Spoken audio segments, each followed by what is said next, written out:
Hello, everybody, and welcome to another episode of the podcast.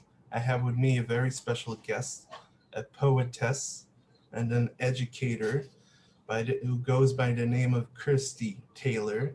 How are you?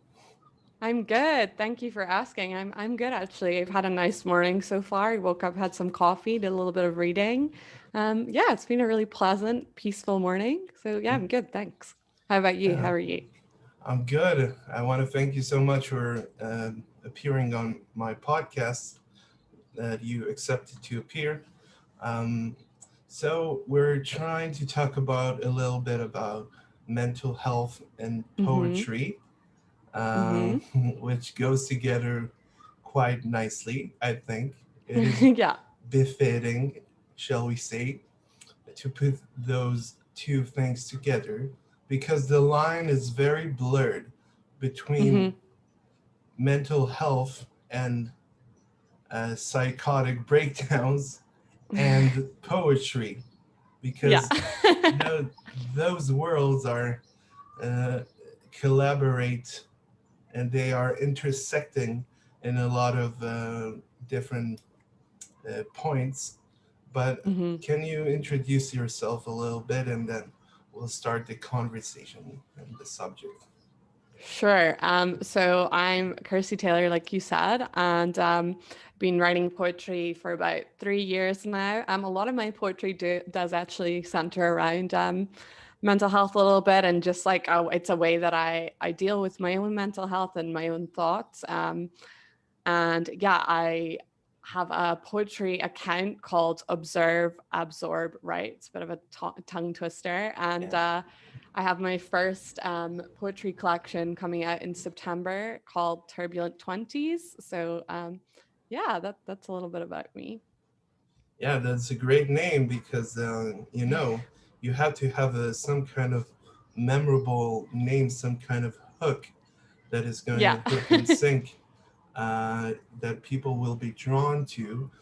But I have a lot of critique about names and especially like clickbaits and stuff like this. hmm That people are trying to lure in the crowd that they want uh, hmm on on the expense, on the back of the poetry, of the artifice, shall we say. Yeah.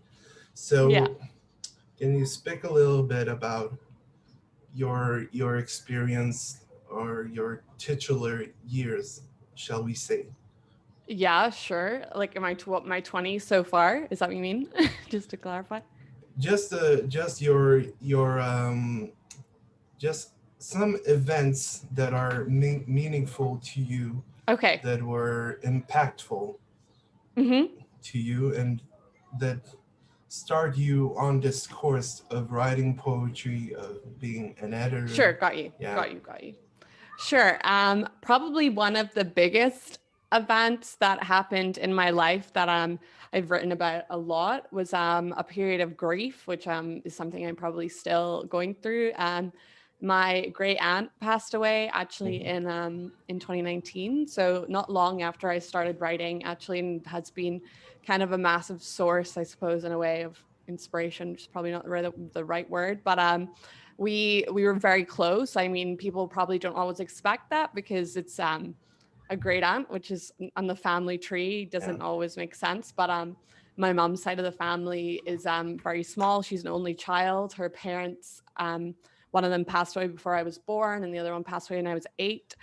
So she was kind of like my grandmother figure, I suppose, in a way, like my maternal figure other than my mum on that side of my family. And we just clicked. We had a very strong connection and we were very close. And as was that side, I mean, as is all of my family, but we were particularly close with her as a household because she doesn't have any children of her own or anything. So she would spend Christmas with us and birthdays with us and go on holiday with us. So we had a really close bond. And I think her death was probably the first time I fully experienced grief in a way that I could process it. Because obviously I lost my granddad when I was 8, but I wasn't really old enough to fully understand. I did lose a couple of friends in my teen years, but as much as that grief hit me, they weren't necessarily like direct links, and they were kind of more past friends, but that was still difficult. But this one hit me particularly hard and was something I really struggled to kind of I don't know, I suppose just process Yeah. altogether. She had a few different health issues before she passed away in various different years. So she definitely was a fighter in a lot of ways. And that was a massive thing that impacted me. And it has impacted a lot of my writing. I guess other things are probably just like being in this world right now that we live in. I mean, I think Yeah. So the internet connection is lost, and we'll just wait patiently until Kirsty gets on. that huh, is it Yeah. back? Yes. Now it's back. Yeah. Okay. I don't So. know why my internet is being weird.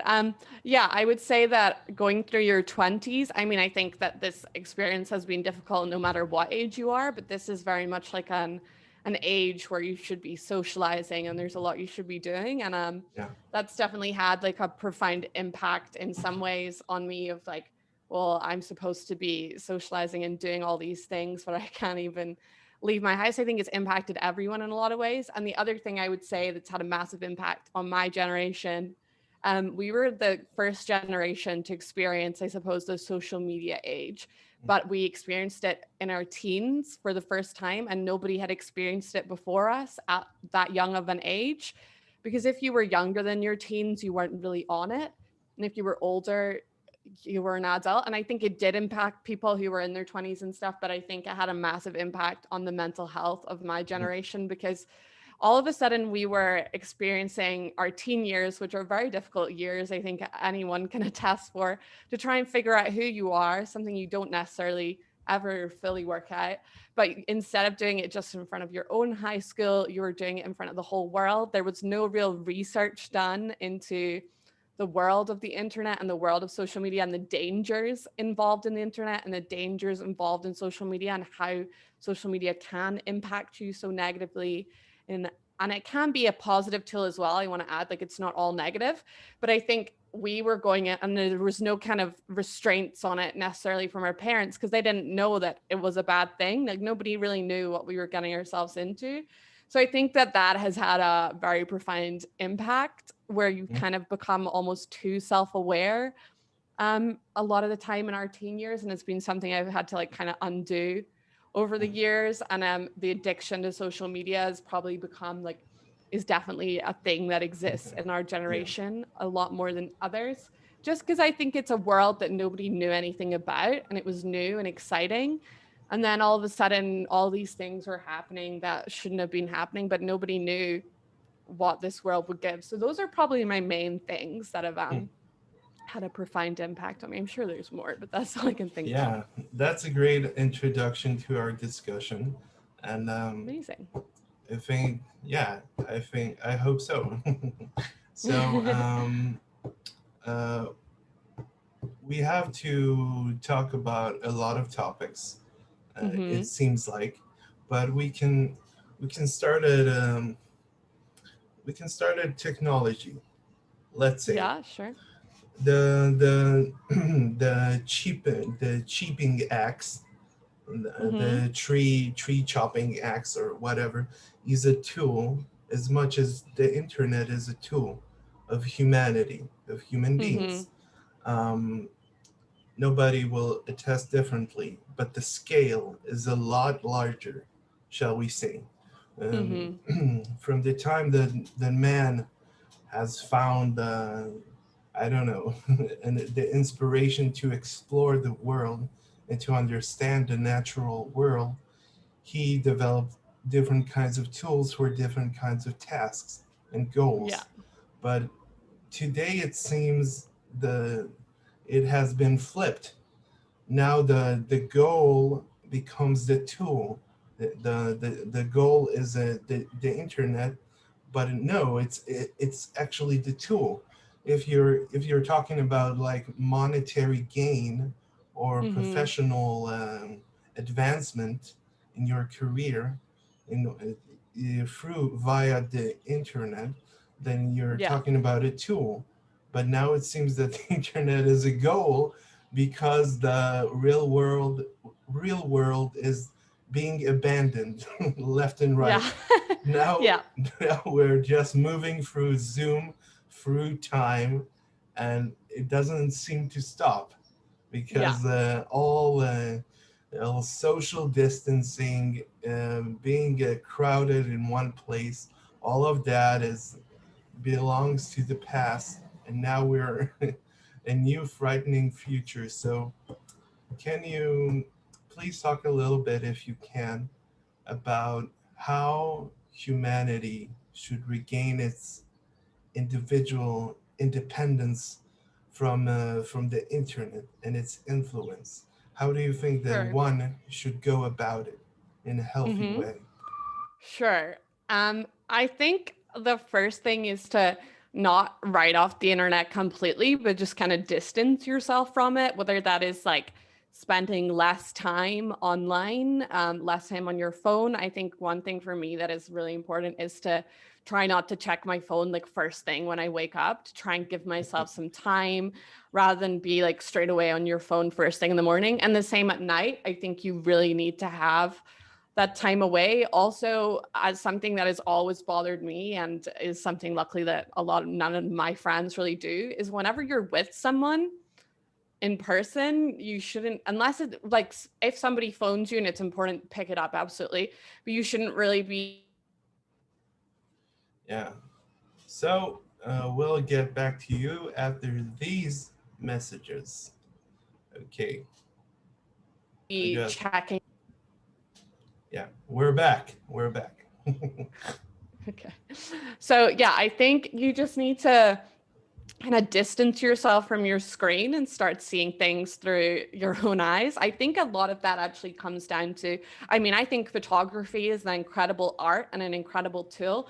But I think as somebody who is not a photographer by trade, I try to kind of go about my day. And especially when you're traveling, it's very easy to get caught up in like wanting to share every moment of your life and of the space and what you're doing and the places you're seeing. And I think the beauty of something in person is not, unless you're very talented, is never really captured in the same way through a lens. And some people spend so much time looking through a lens in their lives in general that they're never actually living within that moment. They're almost living through a fourth wall because they're living through the screen to their own Yes, life. yes. And it's very, You very trans you bizarre. you transpose your life on the screen. Hmm. It is clinically insane, I think, in Exactly. some ways. Yeah. I agree. I personally really love like film photography because I think you take the one shot.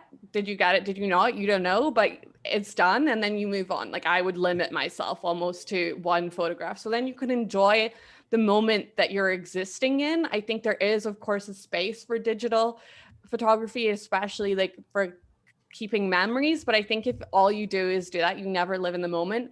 I would also say it's just about kind of being out in the world more. Like you can leave your house without your phone. I know some people might not want to for safety reasons, but you could also leave and just turn off your internet and just have your phone like with you if you need it. But I think like for me, a massive thing, especially in lockdown that I reconnected with was just the nature that I'm surrounded by all the time. Even we're so lucky in Scotland that even in our cities, there's still quite a lot of nature and a lot of trees and a lot of beautiful things to see. And I think it's just about opening your eyes to the world that surrounds you and appreciating natural things rather than man-made things all the time. I think it's nice to go to a river and know, oh, this existed like before a human, rather than to go to a dam and be like, Yeah. oh, we made this. I think for me, it's just kind of about putting yourself out into the world without a digital thing and just detoxing. Sometimes I think, especially if you work online a lot, which of course many people have throughout this experience, and it's not something we're really in control of, but I think take the weekend off. Like, I don't know, just leave your phone in a drawer or go on a staycation where you have no access to internet. Yeah. And it forces you to have to recognize like the world that we live in and how many incredible things exist that you don't see through a screen and will never appreciate through a screen. So for me, Yeah. that's like things that I think are important. Yeah, just one thing. I don't know if it has anything to do with this, but it's just an example. But in Judaism, we have the Sabbath, Mm-hmm. and this is Mm-hmm. a holy day. But what it is essentially, it is a detox, Mm-hmm. because on the Sabbath you can't do anything. So it is conscriptive. All the Yeah. rules are conscriptive, and they are not descriptive. They are not they don't have a lot of you know like holes that you can Mm-hmm. take to your advantage. So you have to follow the law, because there are there are 47 of those, Yeah. yeah, like a constitution. So I just wanted to bring it up as an example of some kind of a religious detoxing through the society. I'm just gonna keep talking until Kirsty gets back online, um, and I think we should talk about not only going Yeah. outdoors. Yeah, we're back. Am I We're back? back. Yeah. Yeah, we're back. Okay. By the way, so Okay. okay. Uh, mm-mm. So I think we should talk about not only going outside more and Uh-huh. being offline, because it is a very problematic thing. You pay a price for not being involved online, Yeah. unfortunately, in some senses, because people get hurt when you don't connect with them, and there Mm-hmm. isn't any other way to reach them really in this Mm-hmm. current world. After the internet, after the pandemic, after two world wars that completely decimated an entire continent, nobody wants Mm-hmm. to nobody wants to know the truth. Nobody Mm-hmm. wants to see the tragedy and the pain. Everybody wants the nice shiny image that Instagram Yeah. presents to them, and also Facebook and other social networks. And the social media starts to become reality, unfortunately. And it is Mm-hmm. very, very, very problematic to the human psyche, I think, and Mm-hmm. to us Yeah. as a society, because society is starting to perforate, let's Mm-hmm. let's say, too Yeah. much. There are too many different ponds, shall we say, on the on Earth, and the Earth was one kind of a continent many Mm-hmm. many years ago. It was a Pangea, and now it is very ironic that that Earth has split into different continents, and Yeah. peoples and social and cultures and religions are starting to dissipate one by Yeah. one, and the new religion is media. So Mm-hmm. what do you think about the arts being some sort of spiritual um, feeling for the the part that should have been taken on by people and not Yeah. social media? So I think that that's one of the great things about the arts is that it is something that kind of transcends often like space and it is something that connects people no matter where they come from or what they do or how they live. I think the arts has an incredible way. I mean, obviously within written arts, you need to ensure like translation is it's not as simple, I suppose, yeah, yeah. to have it transcend nations because it will not always translate perfectly. Whereas I think that is one of the beauties of visual art, particularly, is the ability that everyone can kind of see a photograph and they can experience the same thing, but also similarly experience completely different emotions regarding it based on like their subjective life experience, but they're still having a moment together, which is quite spiritual, whether they are thinking the same things or not, they're still all looking at the same thing. And the same thing can, of course, be said for poetry and things. Like I said, the only thing is, like, sometimes the translation isn't great, but if you are all reading or listening to the same poem, you're all experiencing the same moment in like in a way that connects you all. And I think that's something that is like severely lacking a lot within society, particularly of course due to lockdown, because how do you have like the same experiences when you can't leave your house? Of course, we're all experiencing lockdown, but it's not the same as having like the same experience at the same time. So I think the arts is one of those incredible tools, especially like all types of arts. I don't think it is just stuck to one thing. Like you can have music as an incredible art, dance, like painting, but also like visual, like sculptures and more physical art, like drama and stuff. I think everyone can kind of find, you will struggle in the world to find somebody who hates the arts like as a whole. Maybe they don't like one part of it, I know which some is people fair like this, enough. Oh unfortunately.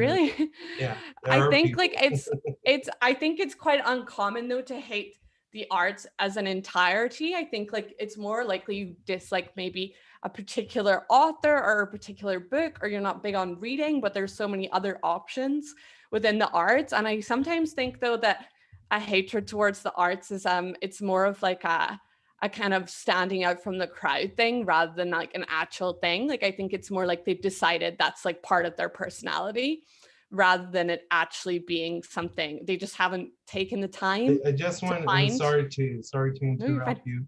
I just want a small caveat. There is something to say about people in art, because Uh-huh. generally people tend to be attracted to things that are popular. So it Mm-hmm. is a very difficult question to say whether you're attracted to the art because of the art itself and what it does Mm-hmm. and what it renews and what it conserves in the Yeah. history, and the tradition of art, um, or you're just interested because there is a large crowd that is already interested. Yeah. So it is That's true. one. It's a very very difficult question. It's one that I cannot answer, Yeah. I unfortunately. think that is sometimes the beauty though of finding a new emerging artist that you fall in love with. I think that is nice to kind of have that moment of being like, wow, this is incredible. And I know that I must like this because I don't know anyone that's seen it before. Whereas, like, if you go to, I think a lot of things kind of unfortunately come into that thing where it's almost like overhyped, is what people say. And Yes. it's like it's been overplayed, but it's hard because that's that person's experience. And if multiple people are experiencing something, and it could just be the day that they go on or the atmosphere surrounding, like for instance, like the Mona Lisa, maybe it's just the fact that so many people are there and so many people are looking at the same thing and they think it's so amazing that they're all experiencing this. So they do kind of rave about it. Yeah. That maybe you go and you don't get such a good day at Yeah. the gallery and you think, wow, that's kind of small for a Just painting. Like, to put, just to put things in perspective, the Mona Lisa for everyone listening is yeah. this yeah. size, to put it in perspective. So, yeah. So I think it's easy to kind of be taken on, I suppose, by the media perspective of it. And that's kind of the thing. Like it's kind of nice to go, that's what I mean when it's nice to go to a piece of art that you haven't heard about and hasn't necessarily made it yet. And the same with music. There is something nice about knowing that this is kind of untouched so far and it hasn't been put into the digital space, because once it's in the digital space, it's readily accessible. And when it becomes popular, there's probably about 55 articles on it, all with differing opinions.